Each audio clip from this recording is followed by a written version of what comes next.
صباح الخير. السلام عليكم جميعا. طبعا اخبار مش كويسه خالص، اخبار سيئه، وكل اللي بيقابلني او بيتصل بيا ايه الاخبار، رايحين على فين، جايين على منين. طبعا للاسف الحرب الاقتصاديه على مصر ابتدت بقوه كبيره جدا جدا جدا، عشان اللي ما يعرفش يعرف، واللي بيسال يا رب بعد ما اخلص اللايف تبقى الاجابه وصلت، وتبقى وصلت بوضوح. طبعا ضغط اقتصادي مش عايز اقول وصل لدرجه الحرب ضد مصر.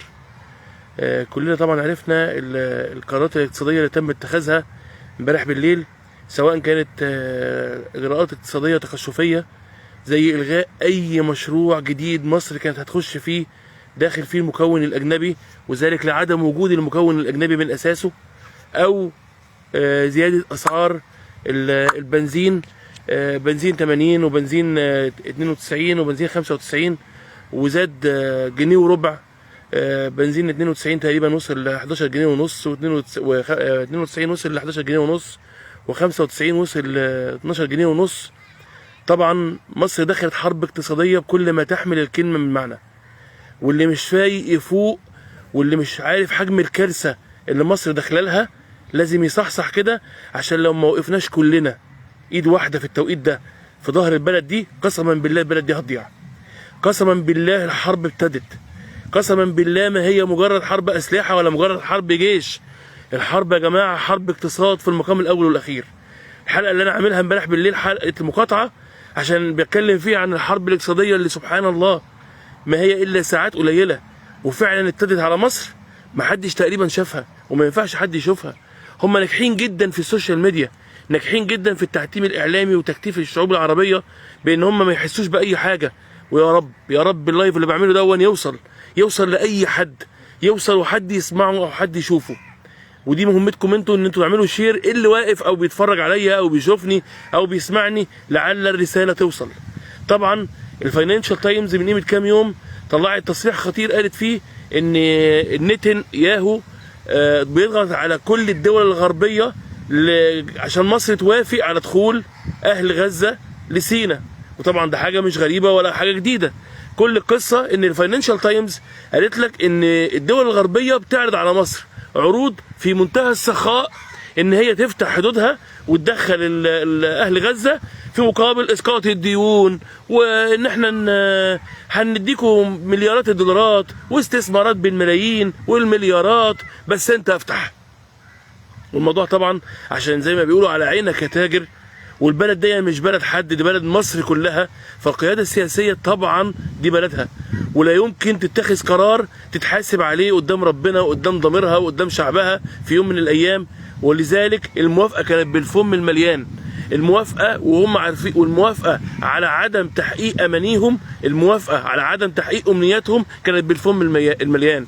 الموافقه على خوض الحرب ايا كانت بقى، حرب عسكريه او حرب اقتصاديه، هم كان نفسهم في موافقه سياسيه بدخول والسماح ويلا بينا. فوجئوا ان الموافقه كانت على عدم تحقيق امنيات الغرب ولا اسرائيل، الموافقه على خوض الحرب ايا كانت تبعاتها وايا كان اللي هيحصل، وكان كله عارف ايه اللي ممكن يحصل وايه اللي ممكن يجرى. وهو فعلا ده اللي ابتدى. الحرب الاقتصاديه على مصر ابتدت، الحرب الاقتصاديه بكل ما تحمل الكلمه من معنى. القرارات الاقتصاديه اللي تم اتخاذها امبارح دي ما هي الا هي اقتصاد حرب او حرب اقتصاد زي ما بيقولوا. خلي بالك وفتح عينيك كويس جدا جدا جدا للي بيحصل. خد بالك ان الضغط على مصر ابتدى بكل المقاييس. طالما انت مش عايز تفتح، طالما انت مش عايز تدخل، طب تعالى بقى لما نخنقك ونخنق شعبك وورينا هتعمل ايه. العدو بيراهن على صبرنا، العدو بيراهن وبيقول لك انا متاكد ان المصريين خلاص عايزينه، بس ما عندهمش استعداد لدقيقه واحده ان هم يتحملوا اي حاجه، وهم خلاص وصلوا للذروه زي ما بيقولوا.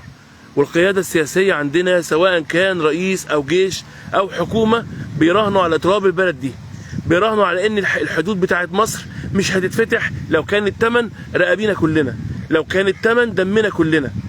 فطبعا تم اتخاذ القرارات الاقتصاديه لان هم عارفين ومتاكدين ان المصريين مش هيقدروا يستحملوا كعدو، مش هيقدر يستحمل اللي بيحصل فهنضغط عليك. مفيش فلوس، مفيش قروض، هات اللي عليك. ومش كده وبس، ده كمان اسرائيل زيرو غاز، مش هديك غاز تسيله وتبيعه لاوروبا، انا مش هخليك تقف على رجليك ابدا. الغاز اللي بيطلع من قبرص ويروح اسرائيل ويجي من اسرائيل على مصر عشان يتسيل، مفيش بقى الكلام دون، مفيش اسرائيل اصلا، مفيش مصر، مفيش غاز. يلا يا عم ورينا هتعمل ايه؟ هو غاز بس؟ طب كمان مفيش بترول.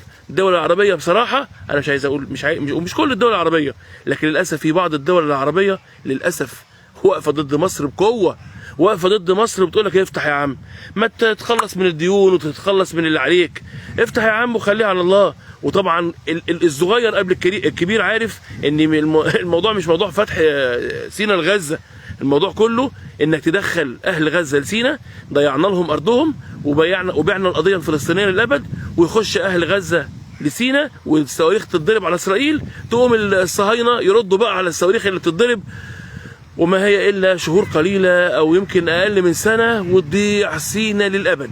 ويبقى من 50 سنه في 73 لما المصريين رجعوا تراب سينا بدمهم ورووا الارض دي رووا ترابها بدمهم، احنا الجيل اللي ضيعها، احنا الجيل اللي فرط فيها. يبقى الموضوع موضوع سينا، يبقى اللي بيحصل في اهل غزه عشان سينا، يبقى اسرائيل عاوزه سينا، وبالتالي هنضغط عليك يا مصري بكل الطرق، هنضغط عليك يا مصري بايدينا ورجلينا وبفلوسنا وبنفوذنا، هنضغط عليك يا مصري هتفتح. وانا براهن على صبر الشعب المصري، ووريني بقى هتعمل ايه قدام المصريين، وريني. مفيش بترول، مفيش غاز، النور هيرجع يقطع صيف وشتاء، ده وصلوا سعر الدولار والغريب والقريب عارف ل 46 و47 وانت طالع. احنا الدولار عندنا لما كان بيزيد جنيه كانت الدنيا بتقوم وبتقعد، الدولار بقى بيزيد ب5 و6 جنيه، وهم عارفين ومتاكدين ان الاسعار مش رايحه في حته، ده الاسعار راحت خلاص، الاسعار راحت في 60 مصيبه، وهم بيراهنوا على ده، وبيراهنوا على صبرك وصبري وصبر الشعب المصري كله، وهم عارفين ومتاكدين ان لما انت تقول ده كده ما ينفعش، الثمن هيساوي حاجه واحده بس، لازم تبقى انت عارفها، هيساوي سينا. لو انت قابل ان حدودك تتفتح وان سينا يتدخل فيها وتتباع، اعترض، قول ان الاسعار بقت غاليه، ولا قول ان ازاي تزود سعر الغاز ولا البنزين، قول ازاي النور بيقطع احنا ما بقاش مستحملين، ونتريق مع بعض ونقول مرتين في اليوم 4 مرات في اليوم، ونقول تعالى اتفرج على سعر البنزين اللتر بقى بكام. ما انت مش عارف حاجه. متاسف، انت مش عارف حاجه، انت مش عارف احنا وصلنا لحد فين، انت مش عارف الحصار اللي معمول عليك وصل لحد فين، ومش عارف اللوبي الصهيوني ده بيعمل ايه ببلدك كويس، مش عارف يعني ايه الدول الغربيه كلها اتحدت ضد مصر، مش عارف يعني ايه بعض الدول العربيه ولا فارق معاها حاجه، مش عارف يعني ايه ان الخيار اللي قدام مصر دلوقتي حاجه من الاثنين، يا تفتح حدودك وتدخل عدوك، يا هضغط عليك وهاخد ارضك، وشعبك هو اللي هيفتح لي الباب. فوق وانشر الكلام على قد ما تقدر، فوق وخد بالك من اللي جاي، والله العظيم اللي جاي صعب، والله اللي جاي صعب، مش اقتصاديا وبس، ده في كل حاجه. خد بالك ان الجيش دلوقتي برضو من تداعيات سعر البنزين اللي زاد امبارح دون، ان الاحتياطي الاستراتيجي لمصر كان معمول في وقت السلم، احنا في وقت حرب يا جماعه، احنا في وقت حرب، يقول غير كده وانا مش فاهم حاجه. وبالتالي الاحتياطي الاستراتيجي مفهومه اتغير، المخزون اللي مصر شايلاه لكل انواع السلع او لكل انواع المركبات العاديه اللي هي زي العربيات والسيارات، كل ده مفهوم مختلف. الجيش بيستعد يا جماعه، الجيش بيستعد لاي لحظه. احنا شفنا الموضوع بتاع الصاروخ بتاع طابه، وشفنا اللي بيحصل في نويبع، ده خد بالك من الحرب الاقتصاديه، مش مجرد بنزين وسولار وغاز وخلافه، ده خد بالك من حاجه اخطر، ان كل الدول الغربيه مره واحده سحبت اتفاقياتها للسياحه لمصر. روح اتفرج على نسبه الاشغال دلوقتي بقت عامله ايه في المدن الساحليه، تعال اتفرج دلوقتي على شرم الشيخ اللي ما فيهاش بني ادم، روح شوف الغردقه، روح شوف كل الاتفاقيات اللي تم الغائها. انا مش همسكك عمله اجنبيه تاني، انا هعمل عليك حصار اقتصادي، يا تفتح وادخل وتبيع سينا بمزاجك، يا هاخدها غصب عنك. لو انت عايزني بقى اقول لك اكتر من كده اقول لك اكتر من كده، وخد بالك ان انا بكلم حد المفروض فاهم، وخد بالك ان انت لو مش فاهم يبقى العيب فيك مش في حد تاني. الموضوع على عينك يا تاجر، افتح التلفزيون، افتح السوشيال ميديا، ما تفتحش السوشيال ميديا المصريه ولا العربيه، لان للاسف مش هتلاقي فيها تغطيه جامده. افتح السوشيال ميديا، وانا بلوم على السوشيال ميديا المصريه والسوشيال ميديا العربيه على اللي بيحصل ده، بلوم على اللي خايف، اللي خايف بقى على صفحته، اللي خايف على جمهوره، اللي خايف على حد يجيب له تهديد. انا بيجي لي تهديد يومي، انا بيجي لي تهديد يومي وبرسائل عبريه ورسائل عربيه ورسائل اجنبيه ان الصفحه بتاعتك هتتقفل، بلا صفحه بلا بتاع. انا بتكلم على بلد، انا بتكلم على تراب بلد، على عيالي وعيالك، على اهلي واهلك. انا بتكلم على ان احنا دلوقتي لازم قدامنا تحدي واحد ملوش تاني، اسمه الصبر. الصبر لان احنا في حرب، ولو انت فاكر ان الحرب هي حرب اسلحه وحرب دبابات ورشاشات وطيارات تبقى انت واهم. الحرب دلوقتي حرب اقتصاديه، وابتدت الحرب الاقتصاديه على مصر يا جماعه، ابتدت. خد بالك من القرارات اللي اتخذت امبارح ويعني وفوق، واعرف احنا رايحين فين. خد بالك ان موضوع قطع النور دون مش عشان خاطر شبكات الكهرباء تعبانه، قطع النور عشان مفيش غاز دلوقتي. الغاز احنا بنوفره، احنا لا عارفين نبيعه ولا عارفين نستهلكه. الغاز اللي كان بيجي لمصر وقف، احنا دلوقتي بقى في زيرو غاز. الغاز اللي كنا بنستخدمه للبيوت دلوقتي بقى في حاجه اسمها استراتيجيه حرب. المشاريع الاجنبيه، المشاريع المصريه اللي داخل فيها المكون الاجنبي تم الغائها بالكامل. الحكومه انتهجت امبارح سياسه ترشيد النفقات على اعلى مستوى، والغاء الغاء الغاء. وربنا يستر على اللي جاي، ربنا يستر على عيالي وعلى عيالك وعلى بلدنا، ربنا يستر من اللي بيعملوا فينا العدو الصهيوني اللي احنا كلنا عارفين هو عايز ايه. خلاصه الكلام اللي انا بقوله، احنا ما قدامناش غير ان هم يكسبوا الرهان او يخسروه. الرهان بيقول المصريين مش هيستحملوا، الرهان بيقول ان المصريين عايزين كل حاجه بدون ثمن. المصريين عايزين افتح حدودك، تقفل حدودك، انا ماليش دعوه، انا عايز الاقي الاكل والشرب، انا عايز كيلو السكر وصل لكام واللحمه بقت بكام. لو انت قلت جاي وقلت مش قادر استحمل، في خيار ممتاز اسمه الموافقه على فتح الحدود لاهل غزه وبيع ارض سيناء. لو تقبل توكل على الله وقول انا مش عايز، انا عايز كيلو السكر، واعمل اللي انت عايزه في البلد، وعايشت النهارده وموتني بكره. لو انت راجل وعارف يعني ايه تراب البلد ديا، وعارف يعني ايه اسرائيل عايزه تخش مصر، مش سينا ولا تهجير ولا الكلام الفاضي اللي بيتقال، يبقى اقف وقفه راجل، وزي ما كان اهالينا زمان بيوقفوها. اقف وقول احنا مستحملين وصابرين، لان احنا مش بنعمل كده هون اجراءات تكشفيه، او ان احنا بنعمل كده هون لاهداف في دماغنا غير معلومه المصدر. خش شوف الصحافه الاجنبيه بتقول ايه، خش شوف قد ايه كميه الضغط على مصر لفتح الحدود لسينا، خش شوف اسرائيل عايزه تشتري سينا بكام. الكلام بقى على عينك يا تاجر، الكلام ما بقاش مستخبي. انا يا رب تكون الرساله وصلت، يا رب الكلام اللي انا بقوله دون يبقى وصل لكل واحد بيشوفني او بيسمعني دلوقتي. انا مش هقول اكتر من كده عشان ما اطولش عليكم، انا بس نفسي الكلام دون يوصل، لان هم قافلين عليا كل السكك، قافلين عليا. ان اخش اشوف الحلقه بتاعت امبارح، انا اقل حلقه كنت بنزلها 3 مليون و4 مليون مشاهده.